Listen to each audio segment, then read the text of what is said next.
Torren Anderson, illustrated by Ted Dawson. Monday, 10 a.m. Who wants to be editor of the Whitmore Weekly? Mr. Mann asked. On either side of me, Miguel and Ashley shot their hands up. Not me, I didn't know the first thing about being an editor. Okay, Mr. Mann said. You guys can work it out. You can set up your office after school in the mutual room, and mutual site will give you the key. We'll bring on Thursday afternoon. Without any further explanations, he turned and walked out of the room. What should we write about? I asked. Neither Miguel nor Ashley answered me. They were too busy making the nameplates that read editor and chef and head editor. Monday, 2:30 p.m. The newspaper had to be written by Thursday, and we have no copy. I told my friend Jimmy, "Can you be a sport reporter?" "But I'm the least athletic at Whitmore," Jimmy said. I went grinning up the stairs. I went at Jimmy. "You don't have to play sports to write about sports. You just like sports. Which do you do?" "You can write about tonight's basketball game against Deerfield." I left Jimmy to ponder that and went meet to Ashley and Miguel Perry's cage. Perry in this big old red parrot, also our school mascot. He looked at me and cackled. I said, "Bye-bye." While Miguel and Ashley argued over who should be the editor, I went and got the room key. While Miguel and Ashley over who should be editor. "Fine," Miguel said. "At last, for the sixth paper, let me become managers." "Cocoa, cocoa," Perry squawked. "Yum." "Fine," Ashley said. "Better get a bigger desk." In the multipurpose room, Ashley hunched over a huge desk and worked on the column about dental hygiene called Whitmore Tooth Tips.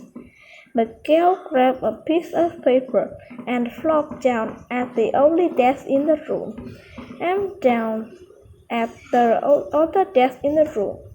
"I'm writing a top 5 video game list," he said. "Kids need to write about things kids care about." I said, "Trust me, Nonny," Miguel said. "I know what people want to read. That's why I should be listed as the first co-manager in the paper. I should be listed first, alphabetically," Ashley said, "since A comes before M." While they read, I made a list of the sections of our paper. I tried to remember everything I've seen in the newspaper lying around my house. Tuesday, 7:45 a.m. Jimmy handed me his article about last night's basketball game. It was fantastic. Jimmy's Sports Corner, Whitmore States in Deerfield in overtime. We're going 2 points down with 10 seconds. Ready when Ryder grabbed a rebound and dribbled all the way into the court, led the ball into the hoops. As the final buzzer sounded for the game into overtime, with 10 seconds being left in overtime, Ryder hit three-pointer, bringing the Pirates up 53-52. "It was fun to write," Jimmy said. "How's the rest of the paper coming?" "Not so great," I said. Ashley and Miguel were interested in fighting with each other than working on the paper, as I still need the lead story. We walked into the school together as someone screamed, "Perry is missing!" Everyone stood around the buzzing empty cage. Miguel and Ashley were there with this kid named Chris. It breaks my heart to see Barry empty cage. Ashley cried. Show Nonny the picture. Chris is a grade lower than us, but I noticed him before. He's always snapping pictures around school. Yesterday, I took this photo of number 11 on Deerfield's basketball team. Chris said, handing me a photo. The bird is missing. There is a large shape under the guy's jacket about the size of a parrot. Smith told the Perry to get back at for win the game. Miguel shouted, "We're going to run this photo in front of the page." Ashley said, "Number 11 will pay for what he did." She pointed at me. "Steph, we need an article ASAP. I'll write the story and Chris can be the newspaper photographer." I said, "But we can't assume this guy the culprit without evidence. This is a big story," Miguel protested. Deerfield stirs Perry. "This is our headline." After he and Ashley stormed, I studied the photo and noticed the clock in the right-hand corner. It said 4:50, but the game didn't start until 4:30. Why would number 11 steal Perry before we won the game? I ran to find Eddie, the custodian who takes care of Perry, but Eddie now nowhere to be found. I couldn't avoid a sinking feeling that we were going to falsely accuse number 11. Wednesday, 7:30 a.m. Before school, I called Deerfield Elementary to interview number 11. The school secretary wouldn't take a message for him, even though I told her I was a reporter for the Whitmore Weekly. I needed to talk to Eddie and find out when he last saw the parrot. So my mom dropped me off early at school. I jumped on the front floor, locked, and then looked at groups of kids by the juice box machine. They were huddled there with notebooks and some complicated board game. People called them the juice box kids.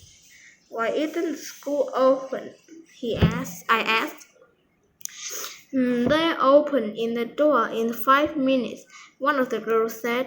I had never spoken to any of the kids before. I inched closer and peeked over her shoulders. A notebook had a clue of drawing a dragon in it, and her name Sia written across the bottom. "Would you like to draw a curtain for the school prayer?" I asked. Just then, Eddie unlocked the front door, and I bolted inside. "Eddie," I cried, "people think a Deerfield basketball player stole Perry. I need to know the truth. Follow me," Eddie said. He led me to Henry's cage. Pierced in the middle was a plastic parrot. Berries returned to plastic. "Perry has retired," Eddie said. "I took him to the vet yesterday after school, and she said the bird's ready for some quieter days. We decided we won't have any more living mascot at Whitmore. I'll let everyone know," I said in the school paper. Eddie scratched his head. "There's a school paper." Wednesday, 3 p.m. "How's our front page story coming?" Ashley asked. She held increased pictures. Number 11 circled in the red with the word guilty scored over his head. "Number 11 is not guilty. Perry retired," I said. "Perry gets stolen is a better story," Ashley said. "We have the proof that hid in the picture," Miguel said. "It's not proof. What is proof isn't true," he said. "You didn't want to label this kid, do you?" Miguel and Ashley stared at me until I felt my face turning red. "I don't know," Miguel said. "It is fun." Thursday, 11:30 a.m. At lunch, Sierra handed me her cartoon. Miguel turned in his top 5 video games list, but he couldn't decide what the top 5 game was, so he listed them as a tie. Ashley column with motif tips was mostly a long-winded rant about how uncool it is to skip flossing. I spent the last 20 minutes of lunch editing it. Thursday, 3 p.m. At school, I read over my article one more time. Bye Bye Perry by Noni Lopez. We all heard that family's bye-bye echoing down the hall. The city said, "Please don't stick your fingers in my cage." Well, after 5 years as a school mascot, the Perry has said his last bye-bye. From now on, he will be resting with Eddie, the custodian. I'm going to make sure Perry gets restful retirement, Eddie said. The article will include quotes and fun memories from half dozen students and teachers. When I finished proofing it, I braced myself and handed it over to Ashley and Miguel. To my amazement, they didn't complain about the photo not being on the cover. I think they just wanted to be done with the paper so they could get back to fixing up their desk. I put paper together and gave it to Mr. Mann to read. I wasn't listed as editor or on the masthead, but I knew how much work I'd done. Anyway, I just wanted to put together a good, better paper, and in the end, that's what it was. Friday, 3 p.m. This morning, we handed out the paper, and people seemed to really like it. Some kids even got inspired and wrote their own stories and cartoons to hang on Perry's old cage. After Sia read it, she went and told me my paper was great. Ashley and Miguel took off the rest of the day, but I'm rounding up the newspaper contributors. We have a plan to the next week's issues.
Wow, you passed.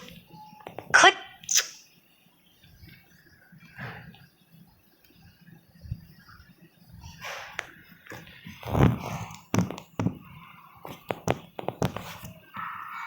You passed, but we click on.